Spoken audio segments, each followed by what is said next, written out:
And we are live. Hey guys, thanks for stopping by today. You got my buddy Sootch with us, and today we are going to be talking about one of my favorite topics in the whole wide world other than food. We're going to be talking about 22 ammo, okay?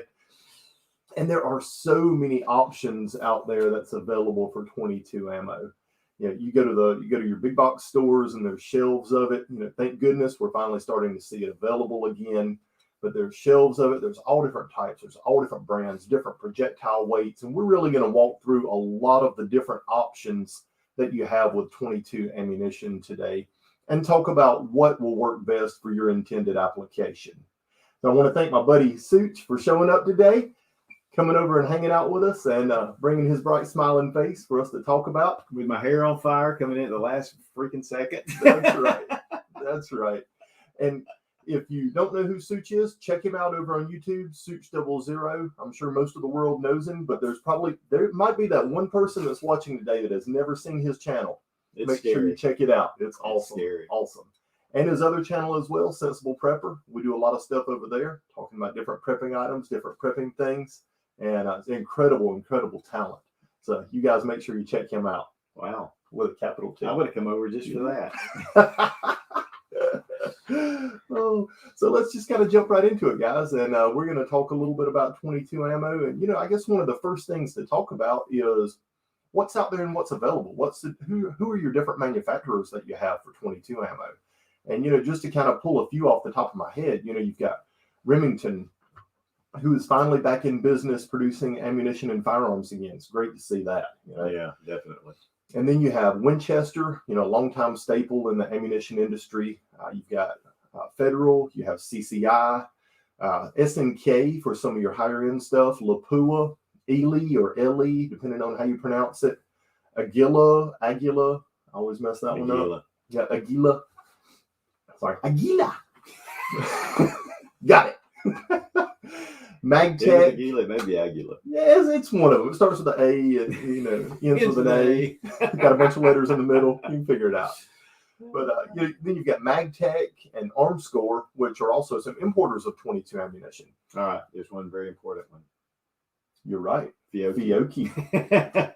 I did not have Fiocchi on my list. And, it's funny because I'm a big fan of CCI, and we'll get into that in a minute, the mini mags. But the Fiocchi high velocity 22 performs the same. I mean, it's because to me, that's one of my favorites. But and it is very, very consistent 22 ammunition for sure. And not saying that just because Fiocchi sponsors my ammo, but seriously, I mean, when we go through a lot of ammunition, if we're having problems, I might pull out a box and say thanks to Fiocchi, and then I'm using something else. But that's not the case. It is great ammo. So and as much 22 ammo as we've shot over the years, anybody that shot a lot of 22 ammo, you get misfires and things like that. And you're like, did the firing pin not hit it right? Turn the case and stick it back in there and try it again. I mean, we've all done it, right? I've never had a misfire with Fiocchi. No, I don't think so. I haven't either. It's just really good. It's good. But CCI, that's always been my traditional standby. CCI for me is like Federal gold medal match for my centerfire rifle stuff. It's just the gold standard. Well, the thing is, if I'm having because it can be finicky, 22 can be finicky. They can be. Yep. And when I first take out a gun, I take the CCI mini mags because if it will work with 22 with CCI mini mags. That's right. So and then I found the same with the Fiocchi as well. So very comparable between the two. Absolutely. So let's talk a little bit about some different types of 22 ammunition. You were just talking about the mini mags, and so I'm going to break it down a little further than that into some different subcategories. And the first subcategory is going to be quiet 22 ammunition. And these are your less common 22 BB caps, 22 CB caps, and then the more popular CCI quiets, which is based on a 22 long rifle projectile, but it's got a reduced amount of powder in it with a muzzle velocity of around 700 foot per second. They're very, very quiet to shoot, very accurate to shoot, but you don't have the muzzle velocity to really stretch those projectiles out into longer distances. But great for varmints around your house and things like that, or if you've got a limited range where you can shoot they're really good for target practice and stuff like that. Well, and especially like for bolt action rifles, Mhm. things like that. Yep. When you get to the semi-automatics, Yeah, they're You not going to have to- cycle most of your semi-automatics because Right. they don't have enough powder and pressure to be able to run the bolt and the spring on those. right? So, and then the next category would be subsonic 22 ammunition, which is one of my personal favorites. Most of your muzzle velocity on your subsonic stuff is going to run around 950 to 1,050 foot per second. And the majority of your guys that shoot long range 22 rifles, they shoot subsonic ammunition. And we'll get into more of that later. But your next category is going to be your supersonic stuff. And this is basically everything else that's on the market is going to fall into your supersonic category. And that's going to be over 1,050 foot per second. So the projectile is breaking the sound barrier. That's where you get that crack with the bullet when it goes down range. And the majority of your ammunition is going to be over 1,050 foot per second. CCI mini mags, the Fiocchi standard velocity stuff, all of that is supersonic out of a rifle. Now, some of it can be subsonic out of a handgun, but the majority of it is still going to be supersonic out of all platforms. And then you've got one of your specialty categories, which is your hypervelocity stuff, which is a lightweight projectile going really fast out of a 22 long rifle. So awesome stuff. Great variety of 22 ammunition that's available today. It really is, and even in the standard, standard velocity stuff. Mm-hmm. I mean, you've got lead projectiles, you've got brass washed or copper washed. Yep. And so which helps with leading in the barrel, and it does things like that. So in fact, it was funny. I was shooting a lot of the jacketed or copper washed bullets, plated bullets. Out of the SIG, the little 22 they've just come out with. Mm-hmm. And there were a lot of reports that the lead was building up in the barrel. Mm-hmm. And a lot of it had to do with people shooting lead rounds. Yeah. And personally, I try to just stay away from lead rounds. It's like one of those things that can be, a detriment, but then it's cheaper. So a lot of people buy it, and It is. that kind of thing. And when it comes to projectile selection, you've got a huge choice of what to choose from there. Like you were talking about, you've got your lead projectiles, and then you have your waxed lead projectiles, Mm-hmm. which are supposed to feed a little bit better. So you've got unwaxed and waxed lead projectiles. And then you have your copper plated or copper washed projectiles. And then you can dig into some of your specialty projectiles. You can get solid copper projectiles. You can get lead-free projectiles, and then even the 22 long rifle shot shell projectiles that have your BBs in there to make it like a little tiny shotgun, which is great for dispatching rodents or snakes or stuff at real close range. Well, a buddy of mine told me this week. Mm-hmm. He's my banker actually, and he said that he had his wife was out in the yard and it was a big copperhead. It was about 4 feet. Wow. And he said he lives in a neighborhood. Mm-hmm. And so he was like, okay, so he got a North American Arms 22 revolver, those mini revolvers, and he had shot in it. And he said, I took a shot, and he goes, I actually hit it, and I killed it. Yep. And it's very 22 shot in a small little animal, even a bigger copperhead, which is still a small creature. That's right. You're able to it's very effective, and it's a non-lethal option. If you don't want to kill the animal, Right. It's in a bigger animal. It can be very effective, but generally because of the rifling in the barrels, inside of about 10 feet, that's kind of your target range with it. You want to be 10 feet or less with the shot shells to be very effective with that. Now there is one that's kind of a new category for Mm-hmm. 22 is the self-defense ammunition. That's correct. Federal punch. I don't know if this was down on your list or not yet, but if I'm getting ahead of That's it. okay. We just skip down some. We'll bounce back up. Okay. That's okay. But the federal punch, I bought a bunch of it just to try it out because there's been a lot of stuff talked about. And then also Winchester makes their self-defense ammunition, and it's a specific self-defense ammunition. I don't recommend, and I know you don't either, recommend a 22 for self-defense. But I've got a really good buddy of mine who's big in the industry, in the gun industry, and his wife will not shoot anything but 22. Mm-hmm. She will not. Yep. And so he had to give her a 22, and he had to talk to her about it, the limitations. But again, like Hickok says, it's better than a sharp stick. I've always said a 22 is better than a rock. It worked with Cain and Abel, the rock did, but and it worked with David and Goliath. So the rock has been an effective weapon in the past, but if I've got a choice between a rock or a 22, I'm going to take the 22 100% of the time. Well, and there's been a lot of cases where people have died from. Oh, yeah. You know, the biggest thing is you put 22 in somebody, and you know you were part of a case that happened. I have. Yep. And one of the things about it is it just takes longer for it to affect them. So if they're hell bent on doing something to you, it's just, you know, just realize that even if you unload that pistol in them, that they still may have some go to them. And that's really the biggest thing. It'll take them out later. But that's right. And with a 22, you know, it's like with any kind of handgun in a defensive situation, it's all about shot placement. And as far as I'm concerned, magazine capacity. The more holes that I can poke in something, the faster it's going to expire. And it doesn't matter what the caliber is. Yeah. So, you know, 22s can be very effective as a defensive weapon as it'll well. just take about 4 to equal a 45. Yeah.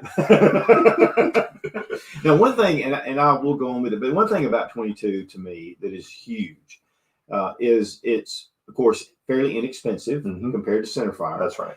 It's readily available all over the world. I mean, 22 is one of the most common calibers. It is the most common caliber.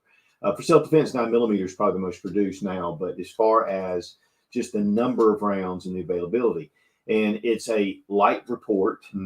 It's a low recoiling round. It's great for first-time shooters, you know, getting people out. I mean, there have been so many people that have been scared to death, and I bring them out first with a 22. I know some of you guys want to bring out the 44 Magnum just to scare the crap out of them, but that's a disservice, really, because it's really difficult after that. But bringing a 22, they enjoy it.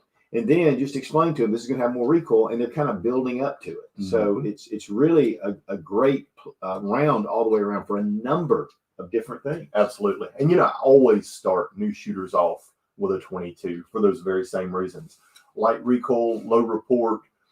They can focus on the fundamentals: sight alignment, sight picture, trigger control, their target, everything they need to be focusing on, their grip, their stance, instead of worrying about a big bang and a lot of recoil. You know, it's one, and it really helps to bring someone into the sport in an easy way, instead of them worrying about having to control the recoil of the gun and the blast of the gun and where's the brass going when it flies out the gun. It just went down the back of my shirt. I'm trying to shake a piece of brass out. You know, with a brand new shooter, you don't want that, because the first thing they're going to do is, you know, turn around and start waving the gun and pointing it at everybody. You know, 22s are a great tool to start people off with. But I tell you, the older I get, the more I enjoy just going to the range for the day and shooting the 22s. I agree. There's something about a 22 that's just a lot of fun. Yep. And, you know, and you're right. All of those, the shooting, all the techniques you need, they're there with a 22. Yep. I have a buddy of mine. We went to the range one time, and he had a 9mm. And so he said, I'm going to shoot it. And he had a target about like this. We were about, you know, less than 10 yards away. And so he's shooting it, and he's all over the target. He's hitting the target, but he's all over the target. And so I talked to him a little, you know, I didn't say anything. I just let him shoot. And he was like talking about the grouping and everything. I'm thinking, my gosh, it's a big pie. You know, it's like, he pulled out a 22 revolver, and he shot at a little target in the corner, and he had one hole. And I looked at him, and because I wasn't going to say anything. And I said, hold on a second. Let me just tell you that with that 9mm, you can do the same that you did with that 22. Yep. I said, you need to really focus. And, you know, it was funny because he went, now, if he had not shot that small group, I probably would not have said, unless he asked me. But then he took that 9mm, and then he started, and then he got it down to about like this. And so, you know, what you can do, that ease of getting it on target, making a small dot with a 22, you can do that with a 9mm if you are doing the right manual of arms and you're taking care of, you know, your trigger control. That's right. Absolutely. Absolutely. The next big thing we're going to talk about with 22s are projectile weight. So, and it's all over the board. You know, you can get down into the 28, 30 grain projectiles, up to your more common stuff, which is like your 36, 38, and 40 grain. And those are generally your three most common weights that you're going to find in your big box stores and stuff. And then you've got some of your heavyweight stuff that goes up to 60 grains with a 22. And with a 60 grain projectile, you really have to have a different twist barrel to stabilize that projectile. Like your Ruger 1022s and stuff like that, your Savage bolt actions, Most of those are not going to stabilize a 60 grain projectile. The projectile's too heavy, and the barrel twist is too slow to stabilize it. So you have to go to a faster barrel twist, like a 1 in 7 twist or 1 in 8 twist, to really stabilize those heavy ones. But if you're doing some long range shooting, that's a great option for long range shooting with a heavier projectile. Now, let me ask you this. So if, let's say I want to shoot the heavier grain, Mm-hmm. do I need to get a custom barrel? Are there any options out there made for the heavier grain bullets? So far as I know, there is no OEM produced option for the heavier grain bullets, with one exception: the AR-15 22 conversion kits. Because you can take an AR-15 with a 1 in 7 or 1 in 8 twist barrel, put a 22 conversion kit in it, and shoot the 60 grain stuff really accurately. Right. But in your standard platforms like your Ruger 1022s, your Savage Mark IIs, all of those, you're going to have to get a custom barrel built for those that's got the faster twist. Now, one thing too about like the CMMG 22 conversions, I Yep. love them. I love them. One of the dangers though is because of the soft lead. Yep. That you're going to get some buildup in your gas port if you shoot it a lot like that. So you want to make sure that you keep the rifle clean, keep the barrel clean. You know, with the 22 conversion kits, one of the things that I've done is if I run if I'm doing it on an AR-15 that shoots 5.56 and 22 long rifle with a conversion kit, I'll take my gas tube out of the gun and flip the gas block upside down, so it blocks off the gas port. So then that way, So smart. I'm not filling up my gas tube with lead particles. I'm not ending up blowing up my gas tube or my rifle not cycling with 5.56 when I switch it back over to another caliber. So it's just an easy way that you can block that port off.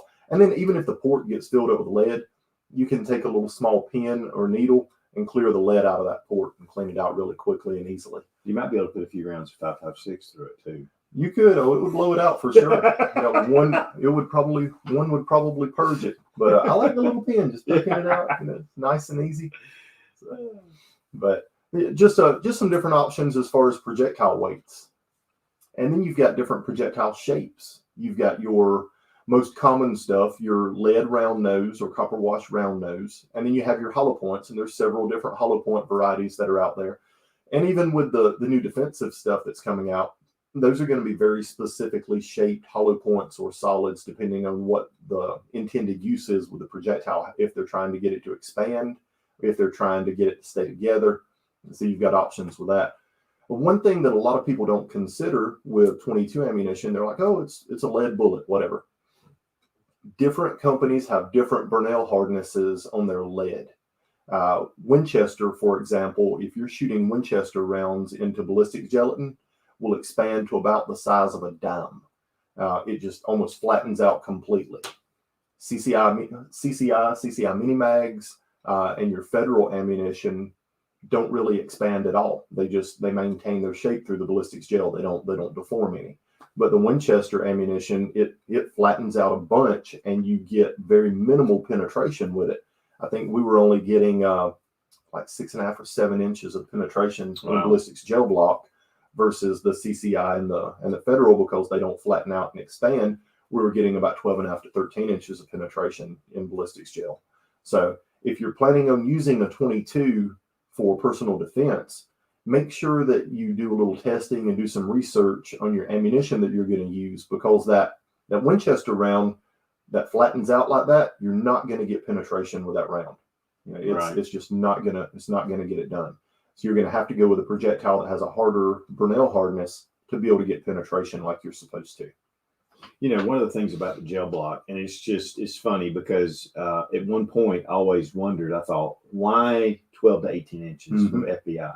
Because, you got about, some guys are different than others, but let's say 10 inches. Yeah, 10 to 12 inches is probably average for the thickness of the torso. But the deal is, it's from here to here. And that was the one thing. It was funny because, it was a few years ago, but I just went, oh, I wondered why they wanted to get that massive penetration. Right. But that's the reason. It's from here to here. And there are a lot of shots that are made from here to here.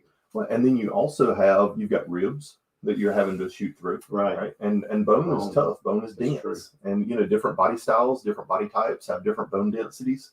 And that Winchester ammunition, you're just not going to get penetration with that. And two, a lot of times when they've had autopsies after shootings. Mm-hmm. The round would enter one place, hit a bone, and go in another direction, Right. which gave it a lot of advantage. Yep. Because it doesn't have enough energy to exit the body, but it does have enough energy to bounce off of the rib cage on the opposite side, and like you said, shoot off in another direction. Right. Which can give it some advantages. It can, absolutely.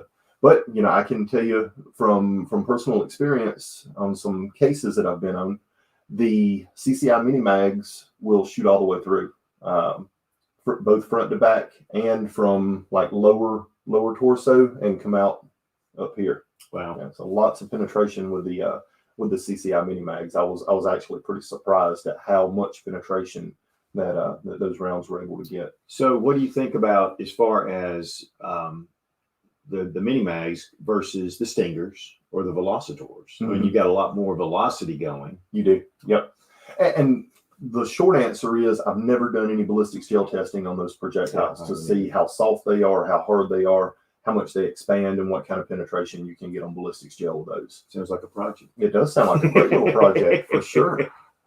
That'll have to be one that I'll add to the to-do list. Just show all the different 22 ammo that's out there, especially even the new defensive stuff. What kind of penetration you're getting, what kind of expansion you're getting. So, I think it'd really be eye-opening for a lot of people. Carrying it past really kind of what we're with the long rifle, the Magnums, the 22 Magnum. I'm working on 2 reviews of 22 Mag. One is the new Walther WMP, and it's a 15-round full-size gun. And it was kind of surprising that Walther came out with that. Yeah. It's 22 Magnum. I mean, but then, Kel-Tex had their PMR 30 for a while. And so I have both of those. I've been working on reviews for them. And I'll tell you that the PMR honestly shocked me at how much I enjoyed shooting. Yeah. It's so light. And so is the Walther. It's so light. It has 30 rounds in there. And man, the recoil is about nil. Yep. Not very little that increase over a 22 long rifle. Not like shooting it in the little North American arms. Yeah, that little control over it. That pug I have is bam. I like it. Yeah, those are great little guns. Yeah. I love the PMR 30. Yeah. For a tackle box gun or a truck gun, something where you may need a little more capacity and a little more horsepower than what a 22 long rifle provides. It's a great option. It's ugly. Yeah. I like it. It's ugly as sin, but they work. They work and they work well. So let's get into some different applications for 22 ammunition. A lot of guys love to shoot suppressed. Me personally, I would rather shoot almost anything that I have suppressed versus unsuppressed. I found that suppressors you tend to get a little more velocity. You tend to get better accuracy with a suppressor. And we can carry on a conversation like this without your pro in with most of your suppressors that are out there, especially for 22s. With subsonic ammo, it's very, very quiet.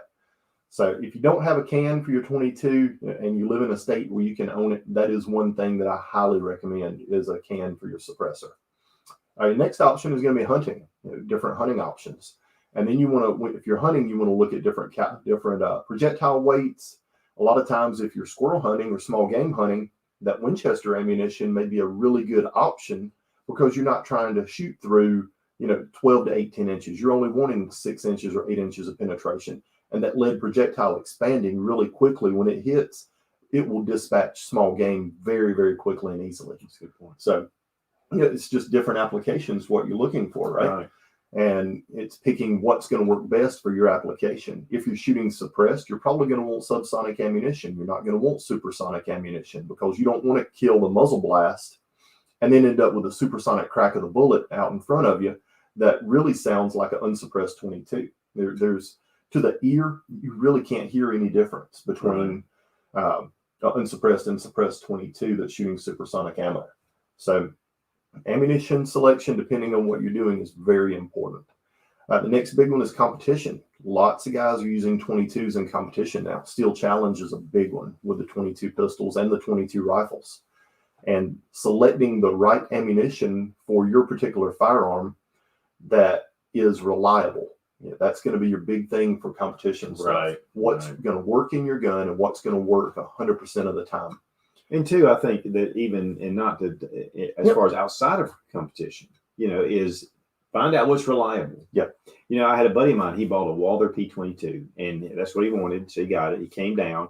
He had said that he had a Glock and he had some experience, but he had very, very, very, very little experience. And it was funny because I brought some CCI mini mags in my pocket. He had some Federal standard load rounds.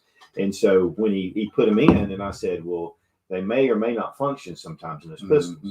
And so sure enough, he'd fire it, it'd jam. And I let him. But he was really nervous when he was handling the gun. He was like, and he just didn't know. And he was kind of just fiddling and fidgeting, you know, and you guys have seen it, you know. But the thing is, I let him go through 2 mags like that. Mm-hmm. And every round he stopped and he'd have to think about it. And then he'd drop the mag. Then he'd take the mag and he'd kind of put it in there. I gave him the 22 Magnums. But the fact was, after the second mag, even about halfway through, he was going, yep. Even though he was having he just became very accustomed to how it worked. Right, and he developed a confidence in clearing a jam in that firearm, which is important as well. And you know, it was like I was thinking, man, I'm so glad we went through this project, you know, this little project. So then I loaded up with some 22 CCIs, handed it to him, and he went bam, bam, bam, bam, bam, and he was like, wow.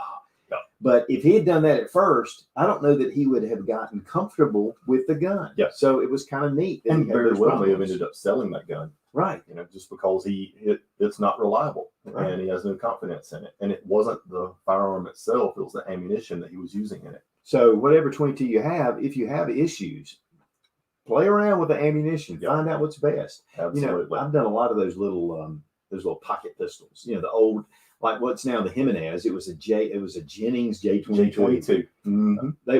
We'd sell them for. I used to had a gun shop in North Carolina, and we would sell them for $69 a piece. Mm-hmm. Now that was making a profit. Yeah. And people would take them, and you know they were jam-o-matics unless you use CCI mini mags, and it would function. It would run. But anything other than that, it just wouldn't run. Yeah. And there were a number of guns like that. The Walther P22, when I got one of the early ones, you know, I just started using CCIs, and honestly, I didn't have any problems. So finding that right ammunition. You know, the Ruger Mark II is a great pistol. Yeah, and there's a ton of different configurations with it. The Gen 1 through, I think they're at the Gen 4 now, the 2245s, just extremely accurate, reliable pistol with the right ammunition. Right. You put the wrong ammunition in it, and it is just like you were saying, it's a jam-o-matic. They don't like subsonic ammo. They like supersonic ammo. They like something that has a little more velocity, a little heavier projectile, so you get a little more pushback on the bolt. But CCI standard velocity, CCI mini mags, the Fiocchi, all of those run great in the little Mark IIs. So it's a lot of times with a 22, if you're having, especially a semi-automatic 22, if you're having reliability issues with it, if you're having cycling issues with it, change up your ammunition. Try some different ammunition in it and see what your particular firearm likes. You know, I was talking to a buddy of mine last week that shoots long range competition, and with 22s. It's called NRL is the division that he shoots in. And he just picked up a new 22 rifle. I think it's a couple of $grand for the rifle that he got without the optic on it. You know, so a really high end rifle. And he goes out to the range to shoot it. The gun won't shoot, won't fire a single round. And he was using I think he was using Ely in it. And so he comes back home, he calls the manufacturer, and he's like, hey, I just got this brand new 22. It won't run. What's going on? And they said, oh, we can send you a stronger firing pin spring for it, or you can shoot SNK or Lapua in the rifle. They said, we cut the chamber on the rifle to run with SNK and Lapua, and a lot of your 22 ammunition has different rim thicknesses. Mm-hmm. And because their tolerances are very tight on that rifle, it was allowing the case with a thinner rim to move forward slightly in the chamber when the firing pin hit it, and it was getting light primer strikes and not setting the round off. So a lot of times you have to match the ammunition to the chamber in your gun for it to run reliably with a 22. Right. And the different rim thicknesses can play a big part in that firearm working properly or you getting light primer strikes. So let's go down and take a few questions, guys. We got a bunch of you on here today, and let's see what we got.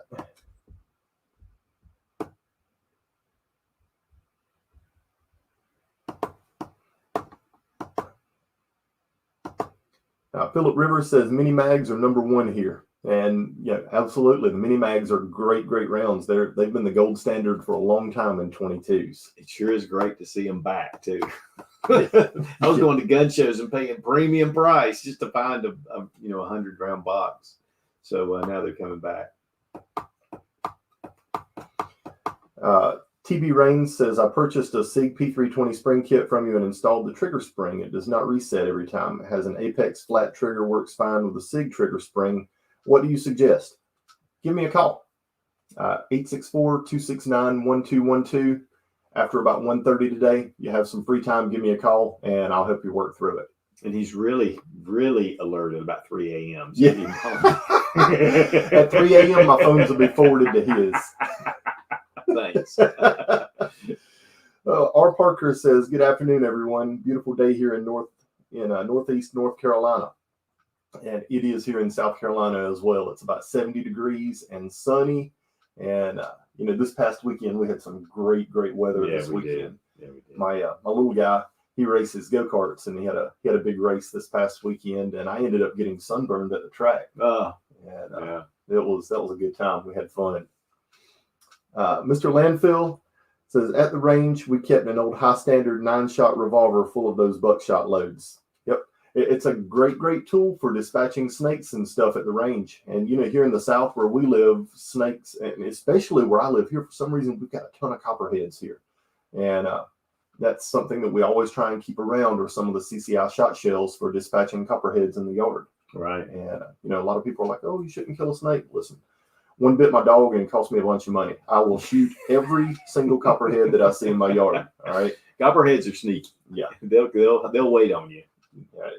If it was a rattlesnake, probably not. I would probably catch him and take him down the road and let him go in one of my neighbor's yards. Yeah, but I'll bring him over here then if there I find one. We had a big black snake in the yard yesterday, and it was about 4 feet long. And we had a little pug out. And in fact, it was Grant that had him. And Grant called me. He goes, there's a 4-foot-long black snake. I said, good. That means they're eating other snakes. Exactly. So exactly. I love having the king snakes around. Yeah, the king snakes are awesome. Mr. Landfill says, for shooting scorpions. That's interesting. Yeah, that is interesting. Yeah. Larry, I'm sorry, but I can't pronounce your last name. He says shot placement is paramount, and you're absolutely right. Exactly. With 22s especially, but with any handgun that you're using for a defensive weapon, shot placement is always paramount. And that's the good thing about 22. You get a lot of practice. So hopefully you can get that shot placement down. Fed Up American says, I like the Winchester Super X rounds, 1,300 foot per second. And they do. They work great. That's going to be one that I'm going to try and add to my ballistics gel test when I do that one. And the Super X stuff that I did a few years ago, all of that was the ones that were flattening out and not getting a whole lot of penetration. They'd get about 6 to 8 inches of penetration and expand to 400 and something thousandths in diameter, 430, 440 thousandths in diameter. Wow. So, which is a lot. I mean, when you go from a projectile that Mike's at 0.223 and it's doubling in size, right, and expanding out to 420, 430 thousandths. I mean, you're doubling the size of that. It's just like a little disc when it gets done with a tail on the back of it, and not much of a tail. Maybe 50 thousandths or so of the original projectile diameter on the back, and the rest of it was flat. And it's almost like shooting a pellet out of your pellet gun at a concrete wall. The way they'll just flatten out. Yeah. It was doing the exact same thing on ballistics gel. Wow. So, probably no tin, no antimony at all in it. It was probably just pure soft lead on those projectiles. But very interesting and eye-opening how flat the Super X stuff flattened out inside the ballistics gel. R. Parker says lots of windy and rainy weather here over the weekend. Yeah, we got lucky in the South. We got some rain and even had a tornado here on Thursday and Friday of this past week. But everything cleared out and had a gorgeous weekend here. It's a great opportunity to be able to get outdoors and do some stuff outside and enjoy our second false spring that we've got right now. It's going to spoil us when winter hits again. Well, it's crazy. We've got all of our flowers and everything. The trees are blooming, leaves are coming out. And, we're one frost away from really, really hurting the trees this year. Yeah.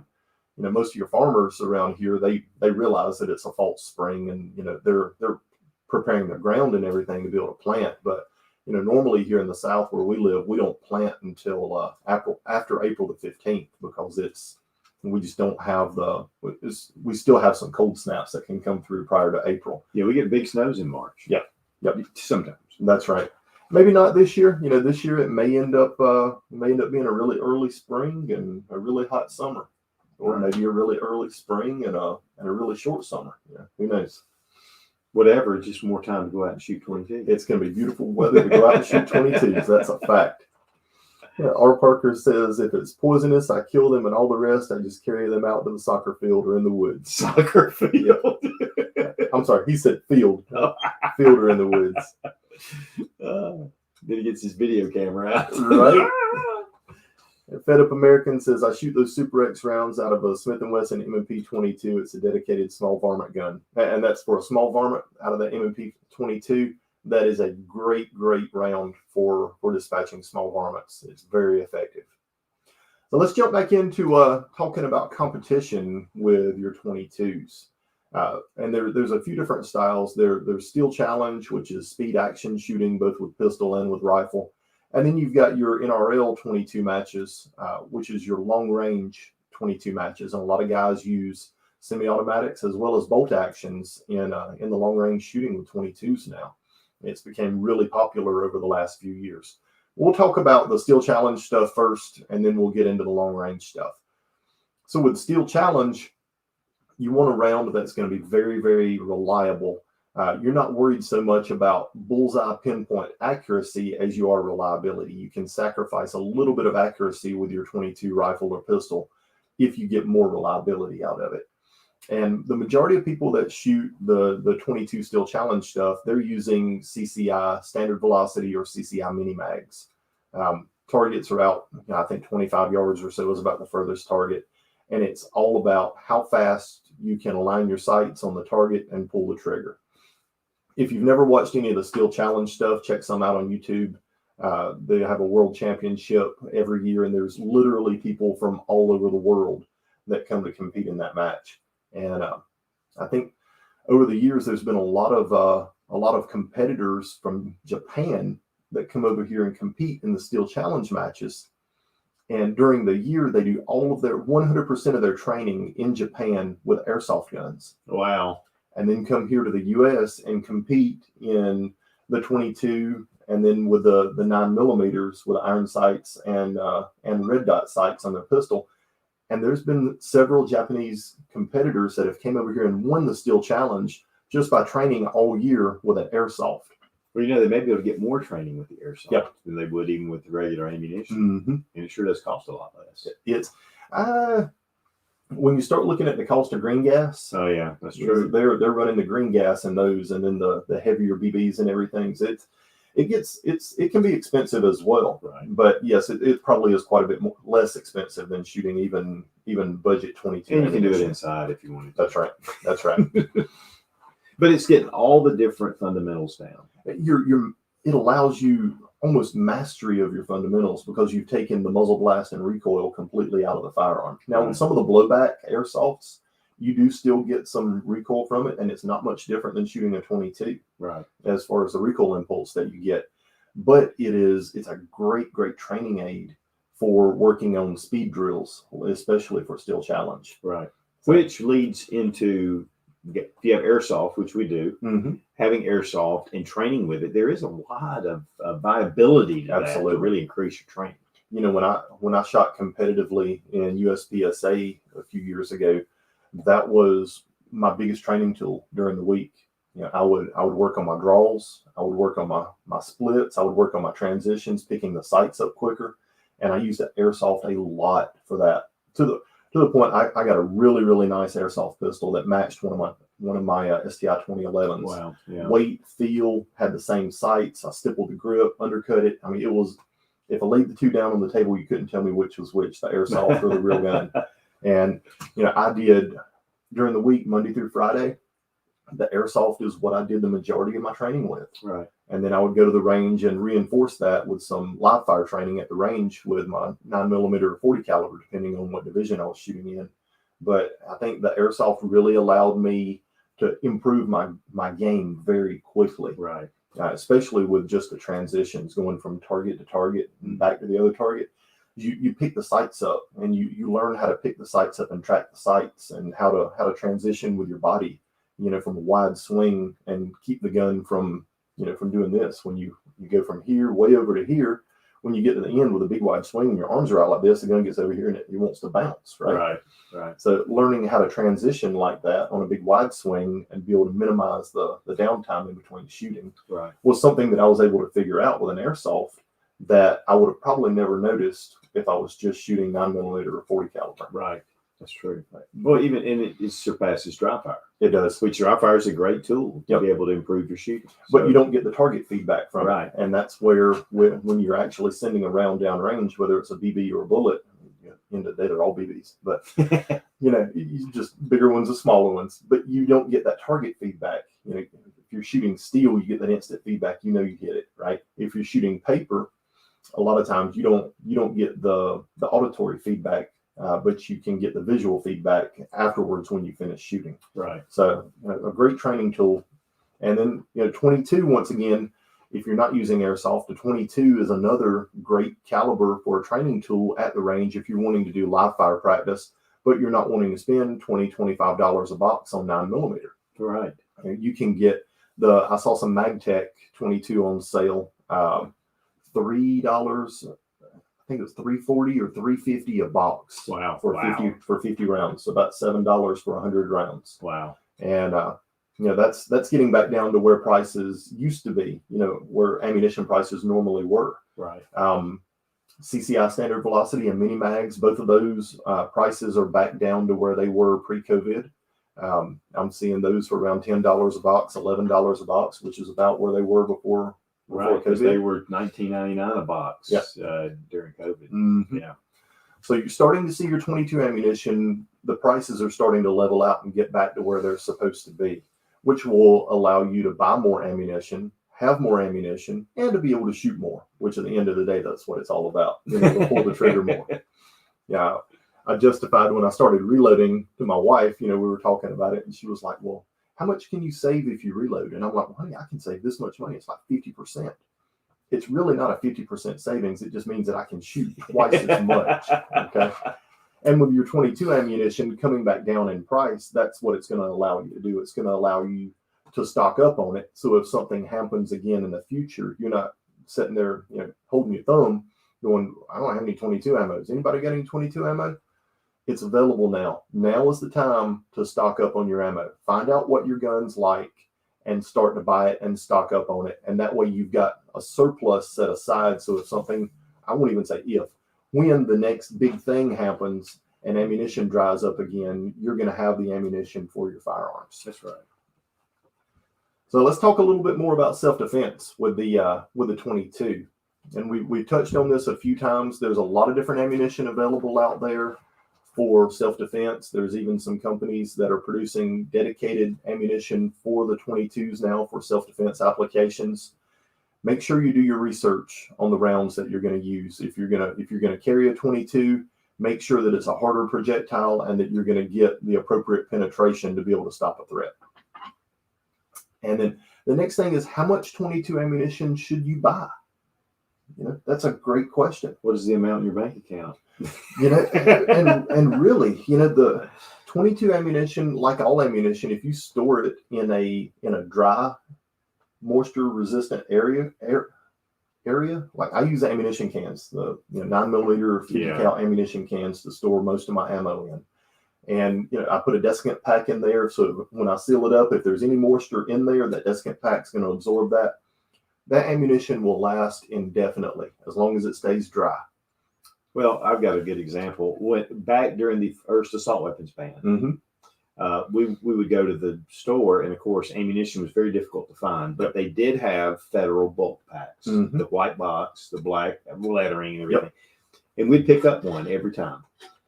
And I still have that ammunition, and that's been close to 30 years ago. Yeah. And I, even today, use it. I use that federal bulk. If I've got something I want to do or whatever, I'll pull out that and I'll shoot it. Sometimes I'm doing night shooting with weapons lights or something like that. A lot of times I will have that federal bulk and it still works. It works fine. Yeah. But, again, certain handgun and firearms are finicky. But like Robbie said, and that's one thing that I try to do is to keep it sealed up. But the funny thing is with that, I didn't have it sealed up. I had it in a metal box that was kind of unsealed and it had locks on it, but it stayed in there and it was in the outside building. Yeah.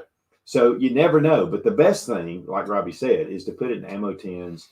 You're just going to have better consistency. And once you find what your 22 likes, what ammunition brand works really well in it, start going to your big box stores and looking for the bulk packs, or look online for your bulk packs. And a lot of times you can find it by the case, and cases of 22 ammunition generally are 5,000 rounds. And, a lot of y'all are like, oh my gosh, 5,000 rounds. What am I going to do with 5,000 rounds of 22 ammunition? You're going to shoot it. All right. But 5,000 rounds of 22, I saw one earlier today. It was Arm Score. 5,000 rounds of Arm Score was less than $300. Wow. Yeah. Wow. And Magtex, I've seen the Magtex the same way. 5,000 rounds of Magtex for less than $300. And not only is it less than $300, it was in stock and available for shipment right then. But you do want to make sure that is compatible with the reliability of your firearm. Right. I mean, you can use it for other things, but just make sure, especially for semi-automatics. That's right. Absolutely. CCI mini mags, I've been seeing it in stock a lot of places. I just haven't saw it in the big bulk packs yet. A great one for just plinking is the Blazer 22 ammunition. Yeah, that seems to work really well. It's CCI, it's bulk pack CCI mini mags is what it is. Oh, and you can pick up the Blazer in like a 525 round pack. I've seen it recently for around $30, which is it's still not a terrible price. It's right around $300 for 1,000 or for 5,000. I think that's right. Yeah. So that's a great one. It works really well. If your gun likes CCI mini mags, the Blazer 22 ammunition is going to run just as well, and you can get it in bulk packs and be able to store that up. But take advantage right now while ammunition is available, and go ahead and start stocking up on your 22 ammo. That way you don't get caught with your pants down the next time we have a big crisis and it dries up again. And guys, we've had 8 shortages, 8 times where ammunition has disappeared off the shelf. So he's right. And we will have another incident. Something will happen. People, go into panic mode. And some people just go and buy it all up. Yep. And so that is... I didn't. Robbie's out there, so you better grab that ammo. You know why I didn't run out of 22 ammo the last time we had a shortage? Because I stocked up on it. We also had a good friend of ours that gave us a bunch of ammunition. We did. Yes, we did. And I haven't cracked a single box of that open. Well, I have. That went into my 22 That's your ammunition. investment. It's my storage pile. That's my your 401g. portfolio. That's right. It's in my 401g pile. Now let's talk a little bit about long range shooting with a 22 long rifle. All right, and for guys that are out there that have experience with this, you're going to understand really quickly what I'm talking about. For those of you that don't have experience with long range shooting with a 22, we're talking about 300, 400, 500, 600 yards with a 22 long rifle. And I'm sure a lot of you are like, how are you going to shoot that far with a 22 long rifle? Well, the first thing you have to do is kind of forget everything that you know about long range shooting, because it's a little different with a 22. You don't want a projectile that has a really high velocity, like some of the hypersonic stuff that goes 1,800 foot per second. That's not the projectile that you want. It's not the cartridge that you want for long range shooting. It comes out of the muzzle really hot, but you've got to think about the ballistic coefficient of that projectile. Most of them are just a round nose, flat based, with a crimped ring inside the case. It comes out really, really hot, but because it has a really low ballistic coefficient, that means it's got a lot of drag going through the air. It slows down very fast, 100 yards, 150 yards, and it's already running out of gas. You're going through the transonic destabilization phase and moving into subsonic at that point, and the projectile becomes a lot less accurate once it goes through that transonic destabilization. The majority of guys I would say all of the guys that are shooting 22 long range competition past 200 yards all use subsonic 22 ammunition because it never goes through that transonic destabilization phase. You're subsonic the entire time. So it's easy for you to be able to calculate a ballistic solution at 300, 400, 500 yards based on the velocity of that projectile and the known drop of that projectile at distance. So if you're going to look at shooting long range competition with a 22, first thing you want to do is start with a subsonic round. If you're going to use a semi-automatic, you want to find a subsonic round that will work reliably in your rifle. I've got a 22 Ruger 1022 that loves the Aguila 22 subsonics. Then I've got another 1022 that I can't shoot 10 rounds out of the Aguila subsonics out of it without it jamming. Wow. I'll get a stovepipe jam or a double feed, but I've got one, and the one that I have, it's been slicked up on the inside and everything. Everything's polished in there, and I've got a little lighter recoil spring in the gun as well to help with reliability and help it to cycle those subsonic loads. Bolt actions, no issue. It's just finding out what's the most accurate out of your particular bolt action. And if you're considering getting into long range 22 shooting, I tell you, the Savage Mark II bolt action rifles are a really, really good option.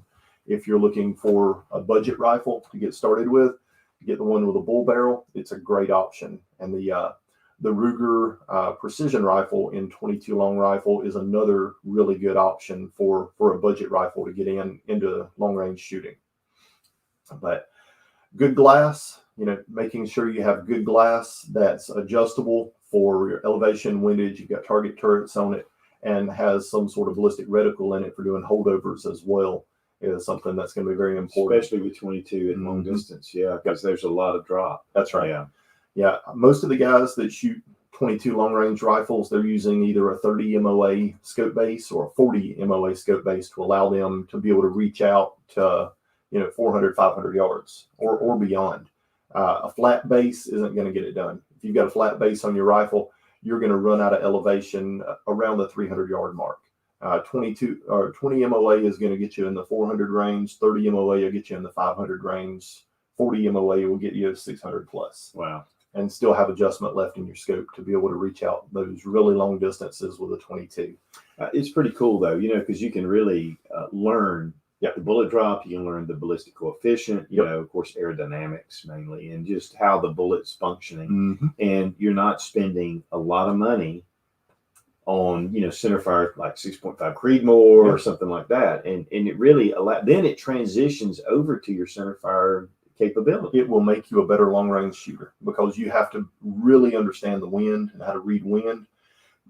That little lightweight, slow moving projectile, wind pushes it around a lot. So learning how to read the wind, the 22 is a great round to learn how to read wind with. Even if you only shoot out to 300 yards, 300 yards with a 22 and you've got a bunch of wind, you're going to really have to learn quickly how to hold off to be able to hit your target. Right. So, and it's a great opportunity, guys, to be able to do some long range shooting and learn more about ballistics. The 22 is a great projectile to start with. It's a low cost option to be able to do long range shooting. And if you're interested in getting into competition, the 22 for long range shooting or steel challenge is a great option to get you involved in the shooting sports as well. Yeah, and I would highly recommend. Now, Robbie's been into competitive shooting for a long time. I have, over the past, a few years ago, I was really into IPSC, IDPA, that kind of stuff. But one of the things about it would help for the mic to be up front.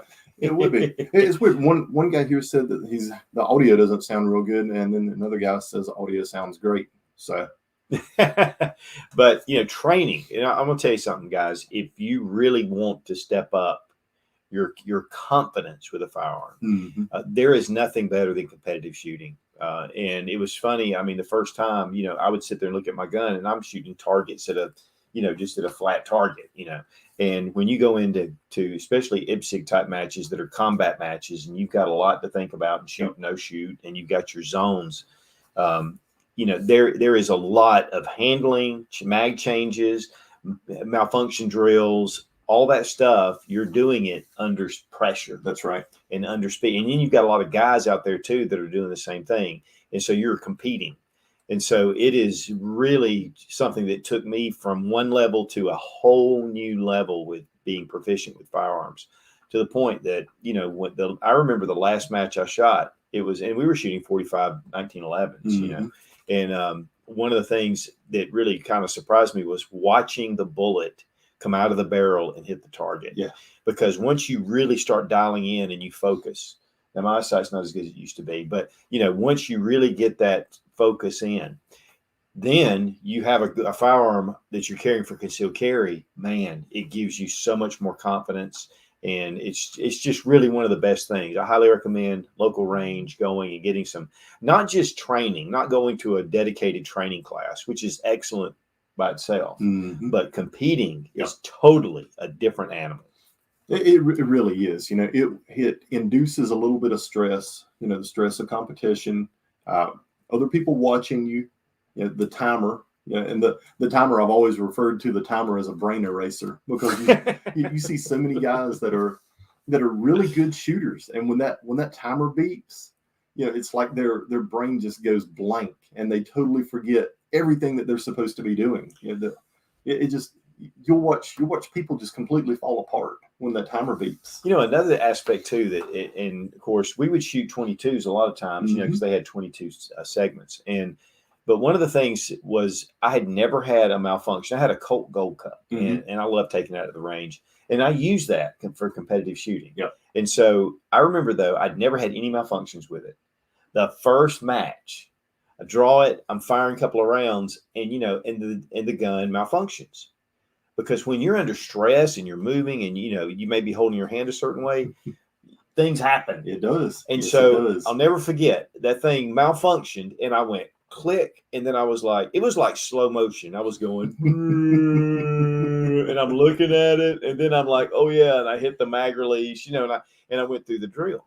And then within less than, I just remember it just occurred to me about a month later, I'm shooting, and then all of a sudden, tink, and I went, I mean, it was just natural. Yeah. It just came out. And that didn't take a whole lot of time for that to start to happen. High level weapon manipulation skills. Shooting competitions aren't designed for tactics or anything like that. That's a totally different, separate genre that you can get into. But if you really want to learn speed, accuracy, and really high level weapon manipulation skills under some stress, you can't beat shooting competitions for that. And it doesn't matter if it's the Steel Challenge or USPSA, IDPA. Maybe not so much with your precision rifle stuff, because you're under a clock, but it's more about accuracy at that point than it is being on the clock. But your action shooting sports are a great tool to help build your weapon manipulation skills, improve your accuracy, your weapon handling, your recoil control. Even to this day, I've got the little grippy things that have the little coil spring on the top. I keep one in my car when I'm driving down the road. I squeeze it, I swap hands. And it's just to help build hand strength for shooting a handgun and helping to control recoil and muzzle flip, muzzle rise with it. So just a great little tool to keep around. And I always recommend anybody that's a new shooter that's getting into the shooting sports, it's the first thing that I recommend for them. They're like, what should I buy first? I'm going to buy you one of those little grippy things, keep it in your car, because it's going to help you to learn how to control recoil and develop your hand strength and your wrist strength for controlling the recoil of the gun, as well as developing muscular strength so you don't get fatigued during a match, and it'll keep you going longer. Well, the shooting sports is a martial art. Yep. And for you to be proficient at martial arts, because I take martial arts, so it's very important, the techniques, the way you move, and two, you have other people giving you feedback.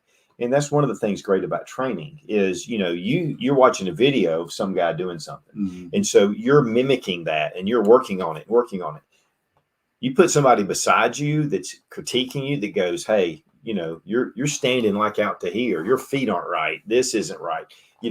It's good to have someone to help too, to give you that feedback. Yep. That's where the training really comes in. You can get all the practice. I can watch Kempo karate on YouTube and mimic whatever, but there is no substitute for going to an actual class and having a black belt sit there and go, okay, you need this, you need that. Same thing with shooting. You getting that training and going out and knowing what you're doing.